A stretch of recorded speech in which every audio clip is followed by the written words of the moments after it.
This video is made for adult collectors because something Boobies.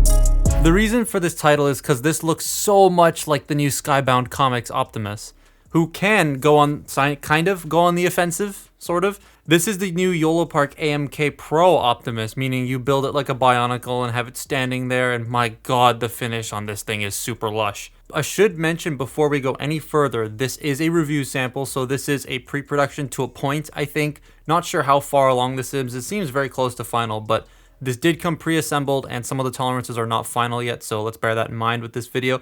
But this thing looks so damn good. And it feels so nice, a lot nicer than the rest of the AMK and AMK Pro kits they've made. This was sent over by YOLO Park. They have a wide range of Transformer-related kits online and very good prices, goddamn. I mean, the reason these are cheaper than you'd think is because the assembly is you, not someone they're paying at a factory to do, so it's cheaper for them. But hey, that means the end price is slightly cheaper. You can pre-order this or pick up anything else you want to on the website using the link in the description, and if you use code TOYGUY, you'll get an extra 5% off your order. That's not this. This Optimus is currently excluded from that promotion, but anything else you want to buy is part of the 5%. So thank you very much for sponsoring today's video. Now back to the actual toy. It just looks like MP44 or Magic Square or Skybound Optimus, which is what I'm going to be using this as. The thing that stands out the most to me is the colors, especially when I pulled it out of the bubble wrap. The nice glossy red, the deep metallic blues, and the two different types of silver are so lush. I especially like the gunmetal they use for the thighs and the elbow joints. The proportions are spot on. I know the images of this guy on their site make it look like his hips are too wide, but the hips in person, they're very much just fine. And then, because this is like the pro kit, they come pre-painted. Not in the sense of like it's gray and they painted the base colors like the other kits. These have washes, battle damage, and extra touches all throughout. And on this guy, it's so nice. The silver chipping they added to all the edges, the heat and debris scarring, the black paint wash really helps bring it to life. The head sculpt is also fantastic, and it does light up. Using the magnet on the back of the gun, you can smack him in the face to activate them. You can smack him again for them to pulse really fast, like he's got something in his eye and he's too lazy to get up and get it out, or pulsing slowly like he's about to fall asleep and have a nap. Speaking of the gun, it looks like the gun, and he can hold it. It's great. And he has his axe and the Megatron pistol. And a nice flight stand with an Autobot badge on it. It's pretty cool. It's the same stand as Megatron's, just with a different badge on the front, but it's still a pretty decent stand. And this dude has diecast in the lower body, feet, thighs.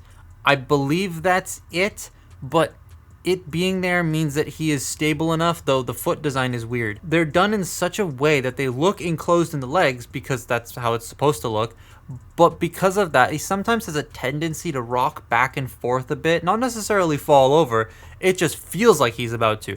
I wish the feet could shift backwards to mitigate the fact that he rocks a little bit. It's also because the toe bend doesn't quite sit 100% flat. It just doesn't really work super well there for me. I don't know if that's a pre-production thing again, but you can position him correctly and get his feet like stable. It just is a bit of a learning curve.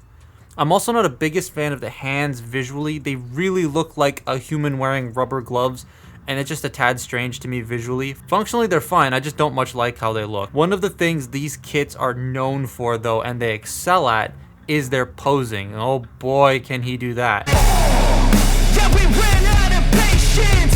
Boil up with the cold hard hatred.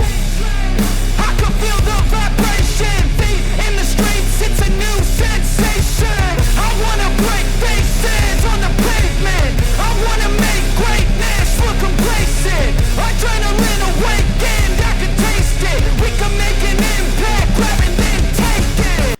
So there's so much going on here. There's actually more than this toy going on in this guy. He's also leaning back because of his feet thing. So you straighten out the toes and the heels, and then you put him down, and he still rocks a little bit just because his heels don't extend. I just wish that they came out a little bit further. Like, I know this is accurate to how it's supposed to look, but yeah, the accuracy kind of makes it wobble a little bit. Anyways, the head is on an extremely expressive ball joint. It can go pretty much wherever you want.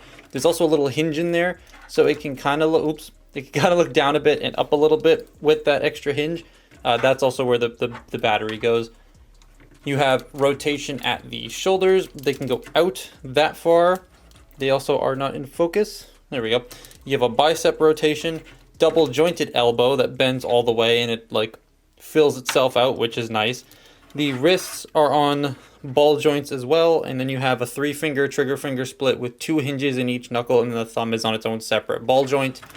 You have Kingdom Ultra Mag. You have waist rotation, which, again, pre-production, I don't know if these are going to be tightened or not by the time this toy comes out, but it's a little loose on mine.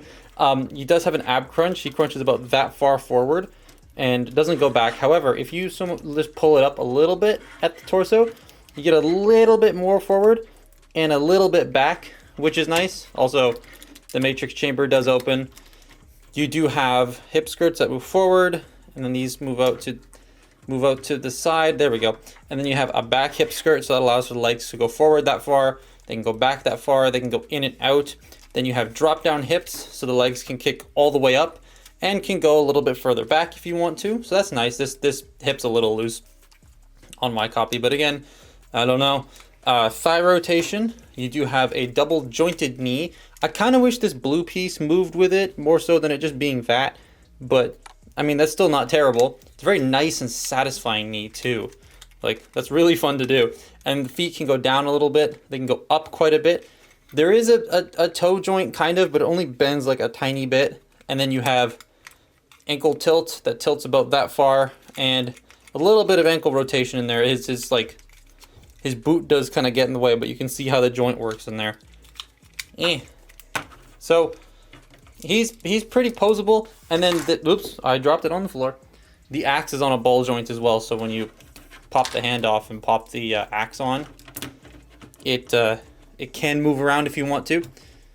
Now, a couple little foibles that I just don't like with this guy is this gun pegs into the hands.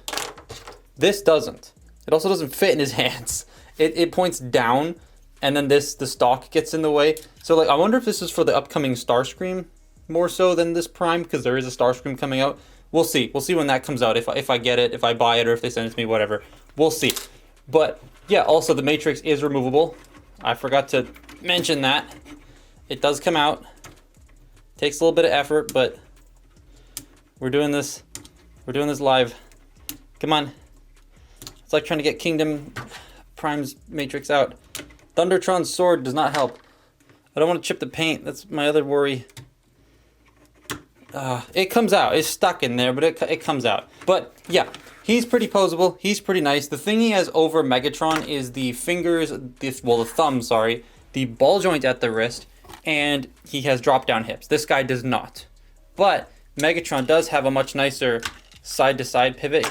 This guy's side-to-side pivot is all right. This one's a bit deeper on Megatron's than it is on Prime's. Oh, and Megatron's like got forward and back ab crunch, whereas Prime only really has forward and not by much. But yeah, he's still pretty neat. I really like posing it, and he feels very nice. The diecast here. I think there might be some in the chest. I'm not 100% sure, but yeah, he's cool. So yeah, I recommend it. I don't think so far YOLO Park has made a bad toy. Sure, I may not mess with Primal as much, and Rhinox is giving me a bit of grief, but they're still fun and enjoyable. But this Prime, I haven't been able to keep my eyes off him. He just is very nice to look at and to pose. Their Megatron was fun and neat, but putting these two next to each other, Optimus really steals the show. And he ain't too expensive. But that's my look at YOLO Park's AMK Pro Optimus Prime. God, the furnace is picking up so much. Follow me on Twitter and Instagram, and I will see you next time. Bye-bye.